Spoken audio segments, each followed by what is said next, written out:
¿Todos los modelos de filtro de aceite nos valen? ¿No os hacéis una idea de la importancia que tiene vuestra elección para el futuro de ese motor?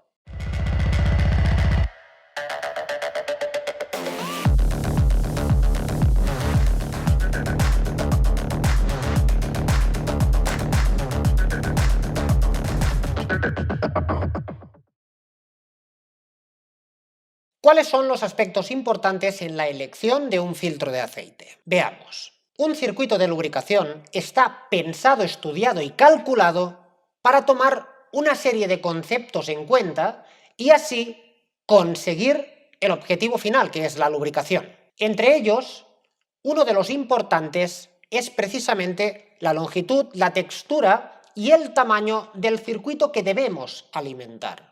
También tomaremos en cuenta, evidentemente, todas aquellas piezas que precisamente son las que queremos lubricar, como son el cigüeñal, cabezas de biela, todo el circuito de cilindros, pistones, árbol de levas, válvulas, etcétera, etcétera, etcétera. Por supuesto, también tendremos en cuenta el lubricante que vamos a emplear. Evidentemente, no tiene nada que ver instalar un 2050 que un 020. Esto se tomará en cuenta a la hora de dimensionar todo el sistema, no solo la bomba de aceite. Y además de todo esto, tenemos el plato del día, que es el filtro del aceite, el elemento filtrante, que es el que nos va a lograr, si es que hace su trabajo correctamente, mantener el lubricante limpio. El tema es que el filtro en sí mismo representa un obstáculo para el circuito, para pasar libremente el aceite por esa zona. Esto es semejante a lo que nos sucede a nosotros, que hoy, por desgracia, hemos tenido que emplear la mascarilla prácticamente para todo. Por tanto, hemos podido experimentar cómo se respira con y sin. Si os ponéis a hacer un sprint con mascarilla, os aseguro que notaréis la diferencia. Con el filtro del aceite no es distinto. Representa un obstáculo a pasar ese aceite por esa zona. Si nos centramos únicamente en el filtro del aceite, podremos ver que en la mayor parte de los casos estamos actuando sobre el sistema de lubricación sin darnos cuenta. Esto es importante. Cuando nosotros decidimos qué filtro instalamos, estamos actuando directamente en el circuito de lubricación. En muchas ocasiones he visto que la gente se gasta cantidades ingentes de dinero en el aceite. Y luego el filtro del aceite, cualquiera, da lo mismo. ¿Cómo es esta relación? ¿Nos vamos a comprar un Armani y luego vamos a ir con unas alpargatas agujereadas? No parece correcto. Y es que no lo es. Lo primero será describir las partes del filtro del aceite. Y esto parece una labor de P4, pero no corramos tanto porque la teoría la sabe todo el mundo, pero a la hora de aplicarla, poca gente tiene en cuenta si se cumple o no. En automoción principalmente se emplean un par de sistemas actualmente, que serían los de cartucho con o sin recubrimiento metálico. Con recubrimiento metálico no es ni más ni menos que un cartucho que hemos recubierto con una estructura metálica, ya que lo vamos a fijar en una parte exterior del motor. Cuando tenemos un cartucho de papel, normalmente es bastante más complejo. Vamos a resumirlo como papel y ya incidiremos más. Si no, tenéis por aquí un vídeo que os dejo, que alguna vez, si tenéis tiempo, me gustaría que le echarais un vistazo. La diferencia básicamente es el recubrimiento y, aunque no lo parezca, los elementos que empleamos en uno también los tenemos en el otro, aunque no en la misma disposición, evidentemente. Además del recubrimiento, tendremos una válvula de liberación en caso de necesidad, que en el caso del de papel no está instalada en él, sino en la propia carcasa del vehículo. También existe una válvula antidrenaje. Esta válvula antidrenaje, en algunos modelos de cartucho con recubrimiento, va incluida y en otros no lo necesita y por tanto no. En el caso del que no tiene recubrimiento metálico, pues evidentemente estará alojado en otro lugar. Cuidado con esto, es importante. El concepto es válido para ambos modelos y es aplicable de igual forma. Lo que sucede es que en el sistema recubierto con metal cambiamos siempre por sistema todos estos elementos y en el otro únicamente cambiamos el elemento filtrante. Se ha estipulado que los demás elementos pueden soportar una vida completa del motor. La principal actuación medible de un filtro es ni más ni menos que la capacidad que tenga este para retener partículas, ya sean físicas o químicas. Os dejo un vídeo en el que hablábamos prácticamente única y exclusivamente de esto, Bien, esta capacidad de retener partículas evidentemente es limitada. Es muy importante tener presente que todos los filtros no son iguales.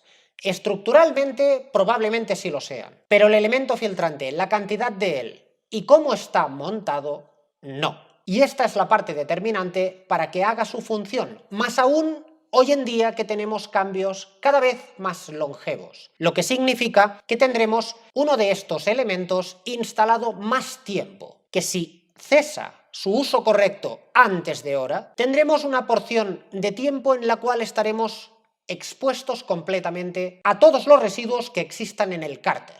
Vamos ahora sí con los 7 puntos más importantes que existen dentro del mundo de los filtros. Punto número 1. Mínima exigida por el fabricante. Evidentemente el fabricante es quien nos va a mandar en todo caso qué cantidad de aceite tiene que circular por el interior del motor y a qué presión va a ser.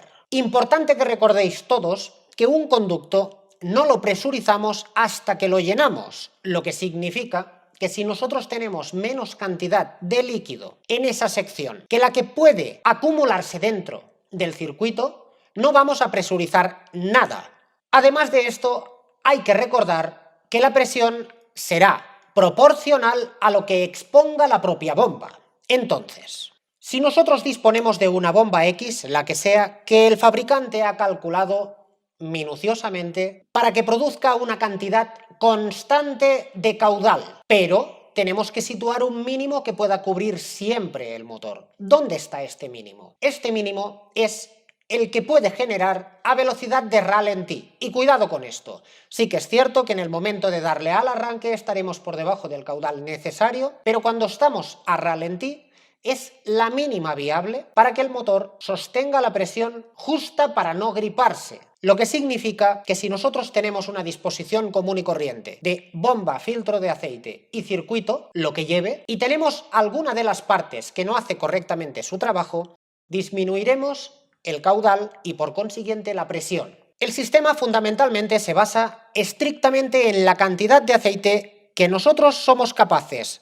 de ingerir, que por tanto en bombas tradicionales es completa. Me refiero, no hay un estrangulamiento de la admisión a la bomba y por tanto tampoco del escape de la bomba. Cuidado con esto porque esto sí que ha ido modificándose conforme han pasado los años. Ahora tenemos bombas variables, de las cuales hablaremos más adelante, pero en general todavía tenemos muchísimas que son todo o nada. Para entender el sistema, como digo, tenemos una admisión completa. Todo lo que puede captar la bomba lo hace y por tanto la impulsará. ¿A qué velocidad? ¿Cómo lo hará esto? Bien, nosotros tenemos un desarrollo entre el piñón del cigüeñal y el piñón de la propia bomba. Este desarrollo es constante, no varía en el tiempo ni con las revoluciones, que sí que lo hace la velocidad de la bomba en la misma relación en función del giro del motor. Y esta es la parte importante. La mínima establecida a ralentí, si no variamos ninguno de estos factores, únicamente puede variar si la bomba no es capaz de chupar suficiente aceite, si la bomba pierde eficiencia o bien tenemos un obstáculo en el circuito. Seguro que alguno dirá, sí, pero hay más casos. También puede tener un desgaste el motor y que se nos escape parte del aceite. Sí, correcto. Y muchas más que no estamos hablando. Me refiero únicamente hasta el filtro del aceite y dando por supuesto que el resto del sistema está trabajando correctamente. Bien, entonces esta limitación de la que estamos hablando se va a traducir directamente en que si nosotros tenemos un elemento filtrante escaso, lo que significa pocos metros cuadrados de elemento filtrante respecto a lo que ha calculado el fabricante, o bien el elemento filtrante es más tupido de lo que debería de ser, o bien es escasamente una película muy delgada que se satura con facilidad y por tanto impide el paso correctamente. En los tres casos vamos a impedir que el caudal pueda circular en la medida que ha sido pensada. Y esto inmediatamente provocará que en la entrada del filtro tengamos una presión superior a la que tendremos en la salida del filtro. Esto es importante. Cuando nosotros tenemos un diferencial en estas presiones, evidentemente disponemos de una válvula bypass. Esta válvula bypass actuará si la diferencia es lo suficiente para compensar la fuerza del muelle que ha sido calculado. Pero esto no es para que esté trabajando constantemente y menos aún de forma prolongada. Esto es únicamente en casos de necesidad. No podemos estirar la goma más de la cuenta, puesto que se nos va a romper.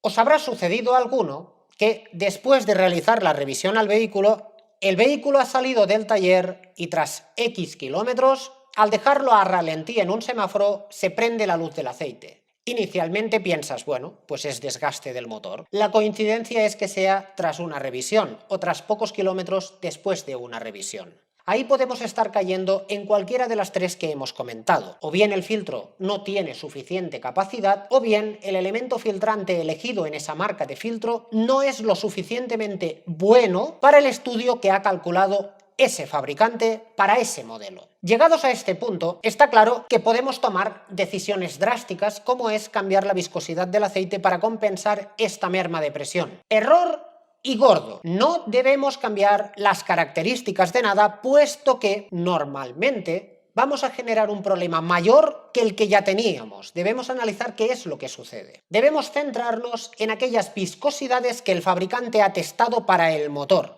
Si ninguna de ellas es capaz de apagar la luz, tenemos un problema. O bien de desgastes, o bien de la elección de un triste filtro. Esto os lo puedo asegurar que sucede un montón de veces y la gente no lo tiene en cuenta. Y es sustituir el elemento filtrante por uno original o homólogo al original y se acabó el problema. Punto número 2. La válvula de alivio. La válvula de alivio, que en este caso la tenemos dispuesta en este orificio, de lo que se encarga es precisamente cuando tenemos un obstáculo, bien sea que el fluido no es capaz de pasar a través del elemento filtrante o bien este elemento filtrante está saturado de tal modo que ya no es capaz de pasar el fluido por dentro, lo hace a través de esta válvula bypass. Esto se hace precisamente para que el aceite llegue sí o sí a los puntos de lubricación. Esto momentáneamente podemos llegar a asumirlo. De forma permanente, o bien por una cantidad de kilómetros algo prolongada, no es sostenible. Es una muerte anunciada y por tanto tarde o temprano tendremos el problema en el motor, bien sea de desgaste o bien sea directamente de gripado. Acordaos, sobre todo cuando elijáis el aceite que vamos a emplear, que cuando tenemos el motor frío en una zona fría, tenemos una viscosidad importante en el aceite. Cuanto más frío, más viscosidad tenemos. La capacidad de esparcirse de ese aceite es muy limitada. Por tanto, este mismo impedimento es el que vamos a tener en el momento de intentar pasar por esos orificios calibrados, que es el elemento filtrante propiamente. Nosotros seguiremos empujando con la misma presión, que evidentemente no logrará traspasar el elemento filtrante. Por tanto, tendremos que utilizar precisamente esta válvula de alivio.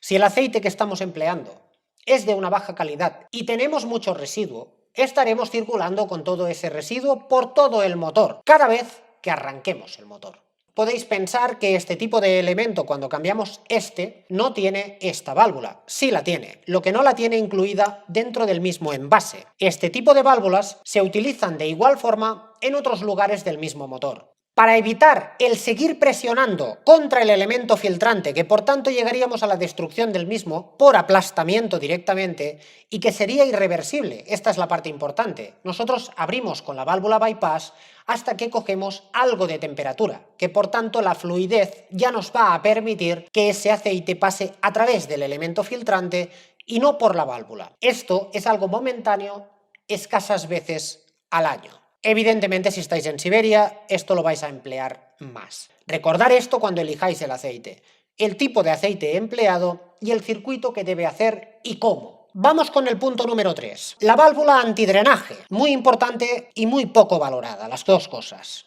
Cualquier filtro que esté instalado de manera horizontal o con un ángulo superior al horizontal tiene que disponer de esta válvula.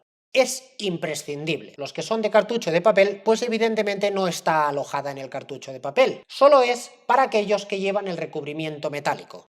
¿Por qué? Porque de lo contrario, siempre estaremos arrancando el automóvil con el filtro vacío, por tanto prolongando el tiempo que tardamos en llegar a los puntos de lubricación con la presión adecuada. ¿Cuál es su función principal? Simplemente, el aceite, cuando es impulsado, presiona esta membrana y pasa directamente dentro del elemento filtrante. Esto es una puerta sin retorno, es un antirretorno, puede ser de silicona o de nitrilo. En cualquiera de los casos, el más empleado es el de silicona y también es el de más calidad. Cuando el aceite traspasa esta puerta y nosotros detenemos el motor, lo paramos, automáticamente el aceite que tenemos en esta región de aquí, dentro del envase, no va a poder salir de él. Este es el motivo por el cual nosotros, cuando quitamos un filtro del aceite, podemos vaciar, en muchos casos, una cantidad generosa de aceite. Si el filtro va en vertical y hacia abajo, pues evidentemente nos ha quedado lleno aunque no lleve la válvula. Pero si es la situación que hemos dicho en horizontal o hacia arriba, pues precisa de esta válvula para contener ese aceite y que la presurización tras el arranque sea, por un lapso de tiempo, lo más corto posible. Por ello es que la parte importante de este tipo de membrana es que la deformidad que pueda llegar a alcanzar con su trabajo no sea permanente, lo que significa que cuando nosotros tenemos el motor en funcionamiento, se nos abra una puerta, se nos desplace esta membrana, llegue a girarse en sentido opuesto para dejar pasar el lubricante, pero en el momento de parar el motor,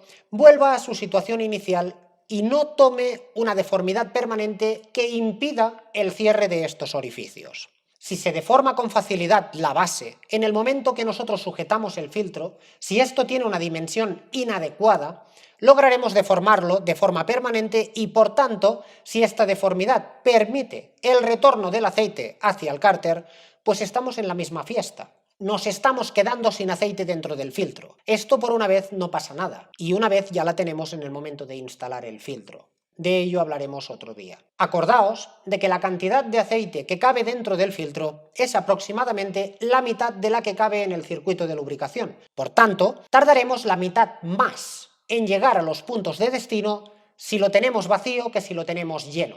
Esto es acumulativo. Por tanto, todos aquellos pequeños pero importantes conceptos que podamos ir solucionando mejorarán la vida útil de un motor. Punto número 4. La fijación. Bien, esto solo es para aquellos que tienen recubrimiento metálico, evidentemente, como hemos dicho. Fijaos en un detalle. Este, precisamente, tiene 4 filetes de rosca en el interior.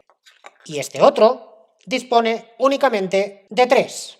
Disponer de un filete extra de fijación, si el fabricante lo ha tenido en cuenta, pues no pasa nada. El problema es que el fabricante diga 4 y el elemento que instalamos tenga 3. Estamos sometiendo a la rosca que tenemos alojada en el propio motor a un esfuerzo extra. Además, si no calculamos perfectamente esto, por la misma vibración podemos llegar a aflojar el filtro. Si llegamos a aflojar el filtro, todo lo demás me da igual, lo vamos a perder, se nos va a encender la luz del aceite, será tarde, habremos gripado. La historia está en que en determinadas ocasiones, por la fragilidad del soporte que estamos empleando, porque es malo de narices, no solo no prefija correctamente el filtro contra la estructura, sino que además el asiento de la propia tórica contra la superficie del soporte en el motor tampoco es estable. Por tanto, permite pequeñas pérdidas porque ha habido una deformidad. Además de esto, si logramos deformar esta parte, automáticamente estamos afectando a esta membrana que hemos comentado tiene que ajustar perfectamente. Solo lo logrará si la superficie es homogénea y plana. Podemos incluir también el recubrimiento exterior. El recubrimiento exterior tiene una función, más allá de contener todo esto que tenemos dentro y de la protección propiamente de las inclemencias y que no se nos pueda mezclar y todo lo demás, tiene una función estructural, que esta lámina llegue a presionarnos la espalda del propio cartucho. ¿Para qué? Pues para que la membrana pueda trabajar correctamente en la parte frontal. Esto es especialmente importante para algunos modelos en los cuales tenemos esta válvula de alivio en la parte trasera de la propia carcasa. Si nosotros simplemente sujetando ya llegamos a deformar esta carcasa, automáticamente estamos variando el trabajo que va a ejercer esta válvula de alivio. Puede ser que nos abra antes de tiempo o después de tiempo, o que no abra directamente. A través de la estructura estamos modificando el resultado del propio filtro. El punto número 6 tiene que ver con el ensamblaje del encapsulado. con recubrimiento metálico. Es muy sencillo encontrar modelos los cuales son únicamente por estampación, que son la mayoría. Hay otros que son electrosoldados y otros muchos que son directamente por un ensamblaje de presión. Cuidado con esto, este quizás es el punto más delicado en el sentido de que no tenemos manera de poderlo ver, a no ser con unos tests que se realizan con una maquinaria bastante cara y que por tanto no disponemos de ella en la gran mayoría de sitios. Para ello se pueden emplear otro tipo de elementos que más adelante realizaremos una serie de comparativas entre marcas para que podáis ver cómo trabaja una marca correcta y cómo trabaja una marca no tan correcta. Cuidado, y esto es importante, este tipo de valoraciones no son para ensalzar o alabar ninguna marca y tampoco lo son para tirar por tierra a ninguna otra, ni menospreciar su trabajo, ni mucho menos intentar humillar a una marca. De lo que se trata es de que sea justo aquello que pagamos con lo que recibimos, que por tanto esto tiene que ver con lo que nosotros hacemos. Si nosotros gastamos 10 euros en un filtro original y uno no original, vamos a llamarlo así, nos cuesta también 10 euros y nos están sirviendo algo que vale 3, pues ahí es donde nos podemos sentir engañados. Si uno original vale 10 y dispone de todo esto que hemos dicho y de una calidad correcta, y uno que vale más o menos lo mismo no cumple con ello, hay un problema. Ahora bien, si nosotros porque queremos decidimos gastarnos 3 en lugar de 10 que vale el original, pues bueno, evidentemente duros a 4 pesetas no existe, hemos decidido gastar menos y si nos dan menos entendemos que estamos de acuerdo con ello. Y si no es así, para ello son este tipo de vídeos, para conocer qué es lo que necesitamos y que por tanto aquello que compramos cumpla con lo que necesitamos.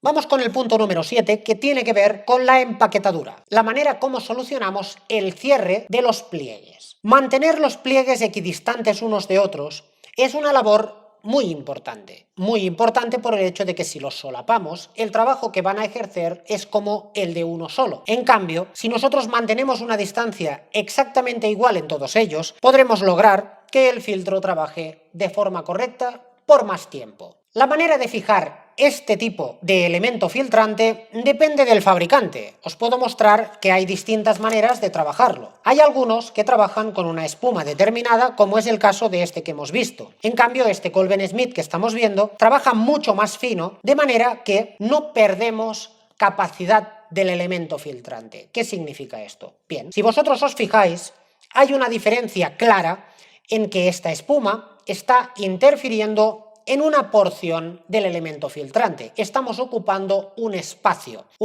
que ya no va a servir nuevamente para filtrar, sino que únicamente va a formar parte de la estructura ya. En cambio, en este Colben Smith que estamos viendo aquí, pues evidentemente no estamos perdiendo absolutamente ningún tipo de elemento. Esto tiene una justificación. Trabajar con un estándar de calidad de este modo es mucho más caro que no cuando nosotros presionamos una espuma para que trabaje en conjunto con todas las láminas que queremos separar. Lo que no significa que estos dos no puedan trabajar igual de bien, pero sí que es mejor este tipo de operativa. Este tipo de soldadura no llega a deshacerse jamás. Esta también, pero en detrimento de un espacio que estamos ocupando con este tipo de espuma. Está claro que podemos hacer los más y los menos en cuanto a construcción se refiere. Estas dos marcas son de lo mejorcito que existe en el mercado a día de hoy, pero no obstante siempre quedará de nuestra parte, primero, la elección que hagamos y segundo, la longevidad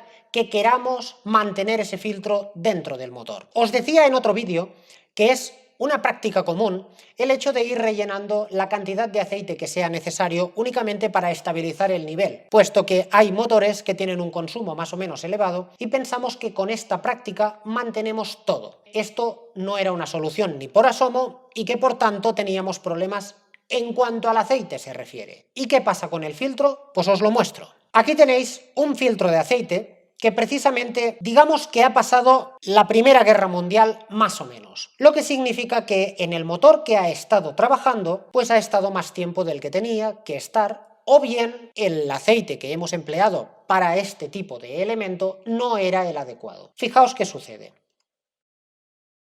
Si podéis apreciar, los filtros son semejantes unos a otros. Y además es muy parecido a este que estamos viendo aquí. Fijaos que está completamente aplastado. Esto sucede o bien cuando llegamos a saturar el elemento filtrante propiamente, o bien cuando estamos trabajando con un aceite inadecuado. La elección que hemos tomado nosotros en el momento de instalar un aceite en un motor es determinante. Tanto es así que el cálculo que el fabricante haya tomado no lo vamos a saber, no lo vamos a conocer y nadie nos lo va a decir.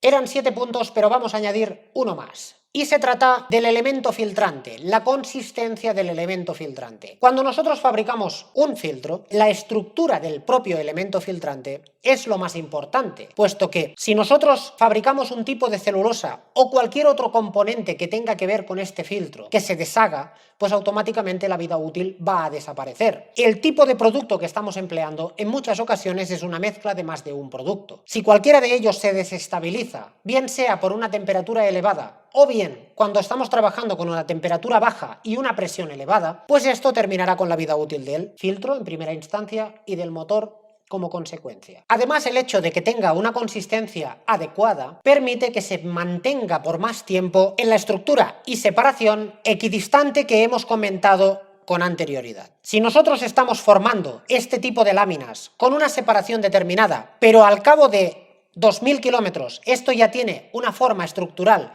deforme, ya no vamos a lograr el propósito que teníamos. Vamos a estrangular la parte interior y por tanto la salida del propio aceite. Como resumen, acordaos de la ley del mínimo esfuerzo.